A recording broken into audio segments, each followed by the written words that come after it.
Bab 33. Aku dengar kamu mencariku. Suasana di ruang konferensi itu berat dan menindas. Saat ini, hampir semua orang merasa jantung mereka berdebar keras. Seolah-olah akan melompat keluar dari tenggorokan mereka. Duk, duk, jantung mereka berdebar liar, khususnya ketiga petugas polisi itu. Tes, tes, keringat mengalir tanpa henti dari dahi mereka. Mereka tidak percaya bahwa Lintang sesungguhnya berani melepas tembakan. Yang sangat mengejutkan adalah keahlian menembaknya yang tangkas, tepat, dan kejam.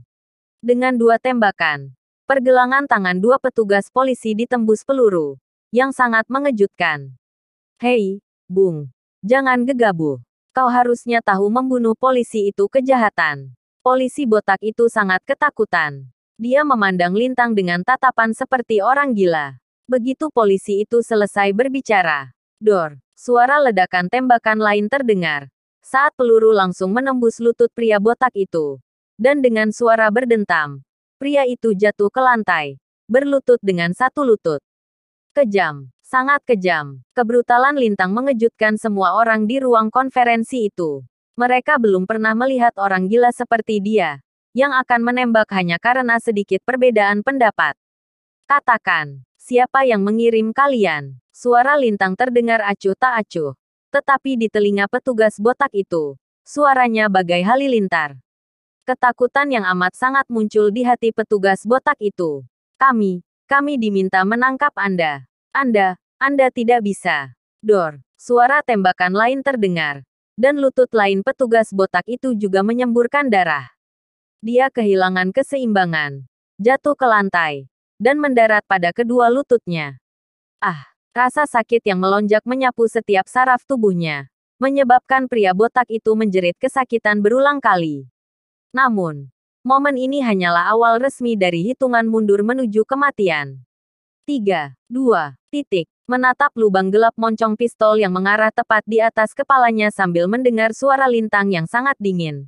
Petugas botak itu sangat ketakutan sehingga dia segera meratap dan menangis. Jangan tembak. Aku akan memberitahu kepala polisi kami yang memerintahkan kami. Heri Tanomo adalah keponakan kepala polisi kami, Budi Santoso. Katanya Anda memukuli Heri Tanomo. Jadi Anda perlu diberi pelajaran. Apa? Mendengar ini, wajah Liana Barma, yang berdiri di samping Lintang, seketika pucat. Barulah wanita ini mengerti mengapa orang-orang ini datang kemari untuk menangkap Lintang. Ternyata semua ini karena Paman Heri Tanomo, Budi Santoso. Menarik. Lintang mencibir dan tatapan dingin melintas di matanya. Karena dia ingin bersenang-senang. Mari kita bersenang-senang bersama. Setelah mengatakan itu, Lintang berbalik dan berkata kepada Liana, aku akan berjalan-jalan ke kantor polisi. Begitu dia selesai bicara, Lintang meraih salah satu kaki petugas botak itu dan menyeretnya keluar dari ruang konferensi. Seolah-olah dia menyeret bangkai anjing. Di belakangnya, dua petugas polisi yang terluka tampak kaget dan ketakutan. Namun mereka mengikutinya dengan patuh. Pemandangan ini sungguh aneh untuk dilihat. Awalnya, Lintang adalah target penangkapan. Tetapi sekarang, dia terlihat lebih seperti pemburu yang menangkap mangsanya. Setelah Lintang dan ketiga polisi itu meninggalkan ruangan, barulah Liana menyadari keseriusan masalah ini. Oh, tidak. Lintang pergi ke kantor polisi itu sama saja memasang tali jerat di lehernya. Tidak, aku akan menelepon ayah. Lalu bersama-sama, kami akan memohon bantuan kakek. Mungkin dengan campur tangan kakek secara langsung akan menjadi satu-satunya cara bagi kami untuk membujuk keluarga Tanomo agar bersikap lunak kepada Lintang. Sambil memikirkan hal ini, Liana segera meninggalkan ruang konferensi dengan terburu-buru. Menyaksikan adegan tadi, orang-orang di ruang konferensi langsung kebingungan. Mereka benar-benar terkejut dengan betapa kejam dan kejinya Lintang baru saja. Mereka sama sekali tidak menyangka bahwa menantu yang menumpang tinggal serumah dengan keluarga mertuanya ini, yang sudah menjadi bahan olokan selama 3 tahun, bisa berubah sangat gila dan brutal ketika dia bertindak. Di belakang Tetua Nugraha, keraguan tampak di wajah seorang pemuda. Saat dia membungkuk dan berkata, Guru, Tuan Fade pasti akan ditangkap di kantor polisi kali ini. Jadi, Apa kita terus bersama grup keluarga Barma atau kita tinggalkan mereka? Pemuda itu tahu bahwa gurunya datang semata-mata untuk Lintang. Tetapi sekarang, Lintang bahkan tidak bisa menyelamatkan dirinya sendiri. Jadi apa gunanya mereka tetap di sini?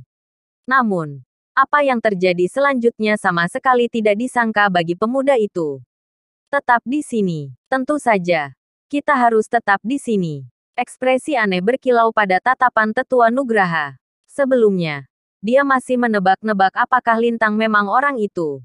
Baru saja, kekejaman dan keterampilan Lintang membuatnya semakin yakin bahwa pemuda ini pasti keberadaan yang dikabarkan telah membuat tokoh besar di seluruh dunia dilanda ketakutan. Jangan khawatir, tidak ada yang bisa menyentuh Tuan Fed. Kata-kata Tetua Nugraha dipenuhi dengan implikasi yang dalam. Di kantor polisi kota Jakarta, Kepala Polisi Budi Santoso sedang duduk di kantor, dengan kaki disilangkan sambil menyenandungkan lagu. Dia sedang dalam suasana hati yang luar biasa hari ini. Menurut saudara iparnya, Adam Tanomo, selama mereka bisa menangkap Lintang, bajingan kecil itu, lalu mengambil paksa resep darinya, dan menanggalkan pakaiannya, maka grup keluarga Tanomo akan menanjak, dan dia juga akan mendapatkan uang miliaran. Miliaran. Aku sungguh tidak menyangka bahwa menantu keluarga Barma yang menumpang tinggal di rumah mertua itu bernilai uang yang sangat besar. Seringai jahat muncul di sudut mulut Budi. Namun, aku rasa pemuda ini harus mati di sini. Membunuh menantu yang tidak penting itu sama mudahnya dengan menginjak semut bagi Budi Santoso. Tok, tok, tok. Tepat pada saat ini, ketukan terdengar di pintu. Kemudian, pintu terbuka. Seorang petugas polisi masuk dan berkata, "Pak, si botak dan komplotannya sudah kembali." Mobil baru saja memasuki halaman kantor polisi. Hah, kalimat ini membuat mata Budi berkilat. Seketika, dia berdiri dari kursi. Si botak benar-benar sangat efisien ketika dia bekerja. Ayo. Mari kita lihat bersama seperti apa menantu brengsek dan tidak berharga itu. Beraninya dia memukuli keponakanku, Heri Tanomo. Ayo tunjukkan padanya bagaimana aku akan memberinya pelajaran. Setelah berbicara, Budi bergegas keluar dari kantornya dan dengan cepat tiba di halaman kantor polisi. Segera, sebuah mobil polisi terlihat memasuki kompleks. Hahaha, botak. Apa kamu sudah menangkap pria itu? Cepat. Biar kulihat seperti apa bajingan kecil itu. Budi Santoso merasa gembira saat dia berjalan menuju mobil polisi. Tak lama kemudian, saat mobil polisi itu berhenti, pintu mobil terbuka. Lalu dua petugas polisi turun dari mobil dengan wajah pucat pasi. Wajah kedua pria ini pucat pasi. Keraguan masih tersisa pada ekspresi mereka. Seolah-olah mereka telah melihat sesuatu yang mengerikan. Hah? Apa yang terjadi pada kalian berdua? Raut wajah kalian terlihat mengerikan. Seperti baru saja melihat hantu. Budi Santoso hanya melirik kedua anak buahnya dengan acuh tak acuh saat dia berkata sambil menyeringai. Namun, dia tidak memperhatikan bahwa kedua petugas polisi itu memegang kedua tangan mereka di belakang punggung mereka. Dengan darah segar terus mengalir dan menetes. Darah masih terus menetes dari luka di pergelangan tangan mereka. Di mana botak? Apakah dia menangkap pria itu? Pada saat itu, Budi melirik ke kursi belakang mobil polisi dan bertanya. Dan tepat setelah dia menyelesaikan kalimatnya, klak, pintu belakang terbuka. Dan tiba-tiba, terdengar suara dingin. Aku sudah menangkap orang itu.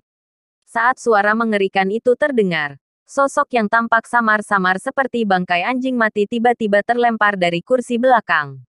Dengan bunyi gedebuk, tubuh itu jatuh tepat di kaki Budi Santoso. Hah, Budi agak terkejut. Ekspresinya langsung berubah ketika dia melihat dengan jelas orang di bawah kakinya. Karena pria ini tak lain adalah si botak. Sangat sulit bagi Sony untuk mempercayai bahwa pergelangan tangan si botak benar-benar patah dan tak berbentuk. Di kedua lututnya ada dua lubang peluru dan darah merah terus mengalir keluar dari kedua lubang itu. Sementara dia terbaring tidak sadarkan diri. Boom. Menyaksikan adegan ini, Sony seperti disambar petir. Dia sama sekali tidak bisa mempercayai matanya. Itu belum semua. Seorang pria muda berjalan keluar dari mobil tanpa tergesa-gesa.